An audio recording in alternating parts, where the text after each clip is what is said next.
The crypto market has recently been full of skepticism after numerous crashes, but billionaire Mark Cuban remains steadfast in his views on crypto. Join us in today's video as we look at a recent interview done by Mark Cuban regarding the bear market of cryptocurrency. Stick around until the end to hear Mark's analysis on whether or not to buy the crypto bear.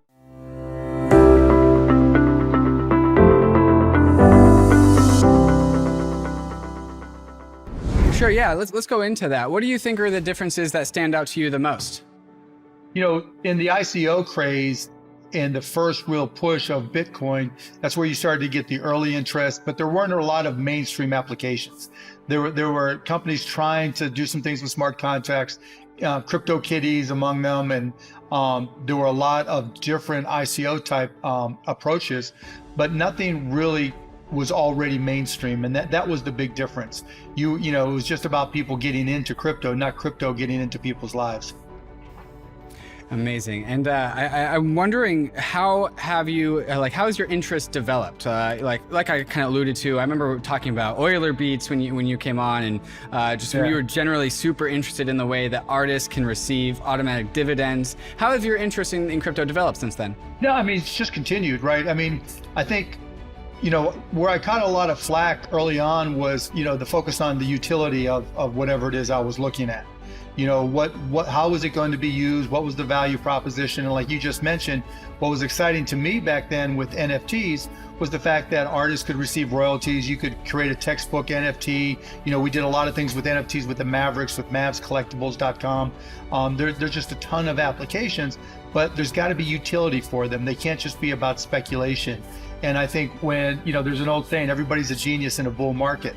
And so when everything was going up, everybody was smart, right? And when everybody's smart, everybody thinks they can do anything and not lose money. And then that obviously changed multiple times, you know, over the past 15, 16 months. And so now, you know, I continue to look for applications, but, you know, it's interesting that, you know, my focus now. So what's really changed over the past 15 months is, you know, we were looking at DeFi. There was the DeFi summer, then there's DeFi, and, you know, but there was really DeFi on just a couple blockchains, right? Mostly Ethereum is where all the action was.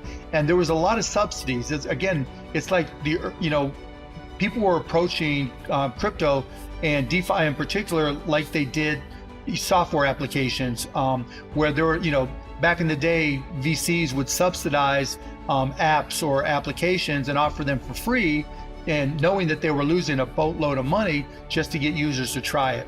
And we saw that with DeFi as well, where, you know, on Aave, wherever you went, there were all kinds of rewards that were just handouts that somebody had to subsidize.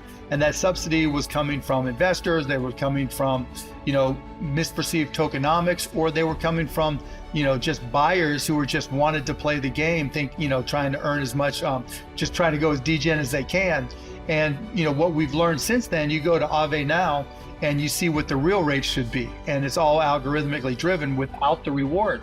And once you took out the rewards, the whole perception of DeFi changed. And I think that's also one of the reasons why DeFi has kind of survived a little better than CeFi has survived. Because CeFi is a centralized business, has tried to run with rewards more and subsidies more, and that catches up to you real quick. Is your conviction on crypto shaken, or are you gonna hang out with us during the bear market? No, it's not at all. It's not shaking at all. I mean, I think this is a good thing. It's painful to lose the money, right? But it's really, really good because, you know, one of my favorite sayings is, first there's the innovators, then there's the imitators, then there's the idiots. And what's been happening in crypto over the past 18 months, or actually the past 6 months, I should say, is when something worked on Ethereum, then it went to an L2 of Ethereum. So you saw DeFi go from Ethereum, oh, it's too slow, it's too expensive. So then you go to an L2 of Ethereum. Well, it's cheaper now, that's a good thing, right?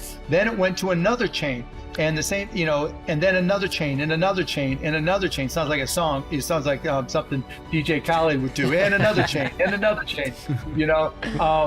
But what would happen is, because blockchain for the most part is a zero-sum game, there's not a whole lot of differences. We can argue the trilemma, right, and the nuanced differences among all of them. And Bitcoin maxis will argue a whole different story. But the reality is, if those chains don't get enough volume, they're gone. And because a lot of the competitive aspects of Ethereum competitive chains are cheaper and faster, you got to get a whole lot of transactions in order to survive. And so what they all did, and they all did the same thing, let's go get DeFi. So they all put together grants and funding and subsidies to go out and get LPs and others that would support DeFi on their platform, DeFi on blockchain X, fill in the blank. And then they did the same thing with NFTs. We're going to go get this celebrity and we're going to go subsidize it, and we're going to put it on our chain, and that's how we're going to get enough traffic, and we're going to show off why our chain is better. And then they go through the long list of blockchain X maxi, things they would say. And what they found out very quickly is that doesn't work. When you're a copycat, even if you have your checklist looks a little bit better, it's really, really hard to get somewhere. And so all that said, we've gotten to the point now where all those chains realize they're in deep shit. There's just no there. You can't just, and these are multi-billion-dollar cap companies. Now, obviously, the market caps of the companies are convoluted and kind of configured the way you want them based off of your float versus your total allocation or your total mint. But now, what are they going to do? And so you're starting to see some of the fissures in these chains that really don't have any traffic and really don't have anywhere to go. And to me, that's just part of the cleansing that's natural. I've said before that this is a lot like the early days of the internet, and when we went, 95, 94, 95, my company, we started streaming. We were the first company to do, commercial streaming and this and that. And it was a race, because the next thing you know, there are 20 companies, 30 companies, 40 companies trying to do streaming, and 39 of them died or 35 of them died. And you saw the same thing. And then when the 2000 and 2001 hit and the bubble burst, 95% of companies were gone. But the ones that were able to survive are still crushing it today, the Amazons, etc., Google, etc., because they had good, valid business models. And that's what we're going to see right now with crypto. Crypto, has got a lot of things that it can do really, really, really well. But we've seen all the money and brain power really geared towards DeFi and NFTs. And for 99% of those apps, it's a waste of brain power. It's not, what's the difference between, DeFi on blockchain, on Ethereum and Polygon and all the others? Not a lot. And maybe just the subsidies. And like we saw with Anchor, those subsidies just, if you don't earn the money, like we saw with Axie, and I'm an investor in Axie, and I told him, unless you're able to create enough of an economy that you're able to create productivity, meaning you have enough users that you can sell ads and sponsorships and NFTs and earn income from all those things in order to buy the SLPs and the tokens, the Axie tokens from users, meaning, it's earned to buy them, then you're going to run into problems. And so we went from play to earn being this great thing, and helping people in the Philippines, to, okay, it's barely hanging on, and no new play to earn platforms have succeeded that I know of. Do you guys know of any that have worked? Not yet. Axie's been it, man. Yeah, and Axie's got that. If Axie would have gone in, and they still can do it, and I hope they do, and even though I'm an investor, I don't really have that kind of connection with them just to tell them what to do. But if they're out there selling ads and sponsorships, and then taking that money and buying tokens from the people who are playing to earn, so that there's some there's a replenished economy, that works.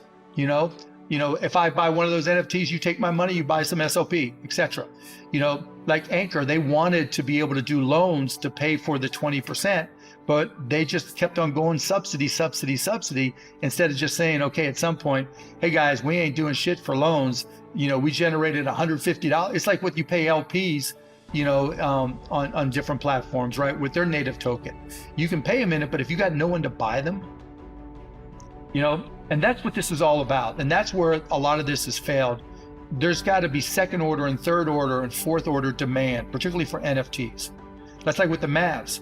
We used NFTs as a reward for going to a game. You have to actually attend the game, and you're only allowed to get one. It's free. You go to the game, your reward is this NFT. And when you have these NFTs, we'll give you discounts, we'll do these other things. And if you miss a game, you can buy one from somebody else and collect them. But because we gave them away for free, there was no expectation that A, B, or C, I didn't have to worry about whether there was a second order, a third order, a fourth order purchaser in order to make people feel good about what they got when they went to a game. And now when you put out an NFT, unless you're really lucky and you're the Bored Apes or your CryptoPunks or whatever, and there's, hopefully sustainable demand, what are you going to do? You get people excited in your community to buy the NFTs, and then what? What did you guys think of Mark Cuban's views on crypto? Do you believe buying the bear will result in tremendous profits? Share your insights in the comment section down below. If you enjoyed this video, please like and subscribe, and we'll see you on the next one.